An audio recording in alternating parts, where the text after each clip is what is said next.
everybody, it's me, MissBeeline, and welcome to my channel. Now today I'm going to be showing you how I mix an essential oil with my castor oil. If you're new to my channel, first of all, welcome. So happy to have you be a part of the family.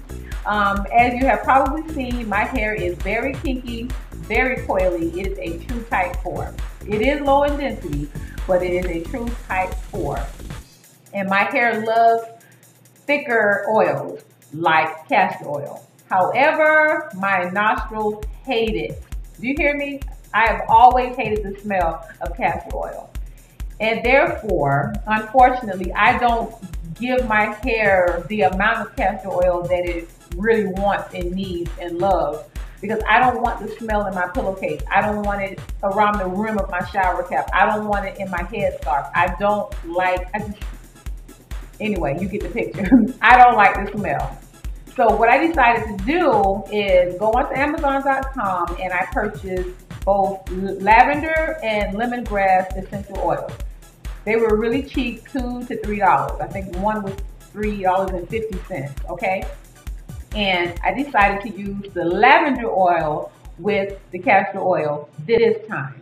I've used it about maybe 4 or 5 times, and I'm just so happy that I'm finally able to really apply the oil that I need to apply on my hair the way I need to apply it. Not being skimpy with it and all of that. No, it really, I'm really glad that I did this. Now you're going to notice that I didn't make a huge batch of it. That was for 2 reasons. One reason is because, like I said, it was my first time and I didn't want to make this big batch of something that I possibly could not use because I flopped.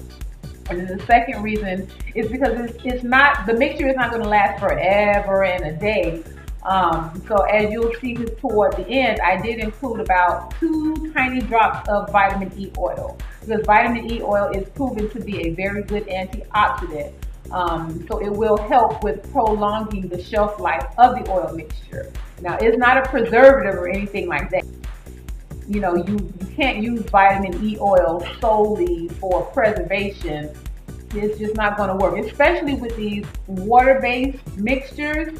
Whenever there's water involved, nature is going to take its course. You're going to deal with bacteria, you're going to deal with mold. That's just how it is. So that's why a lot of those products, it already has a very good amount of preservatives to keep it. But I'm talking about oil mixture.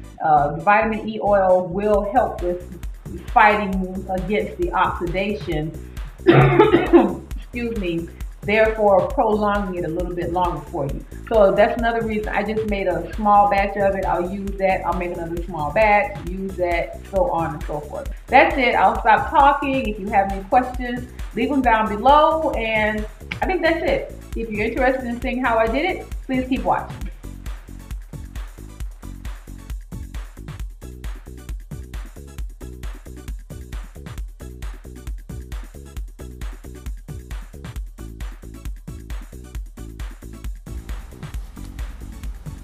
Now this is the way the top of the oil looks. I wasn't really expecting it to look like this, but yeah, that's it there. It's a glass bottle, and I wanted to use 2 drops of the lavender oil in the castor oil.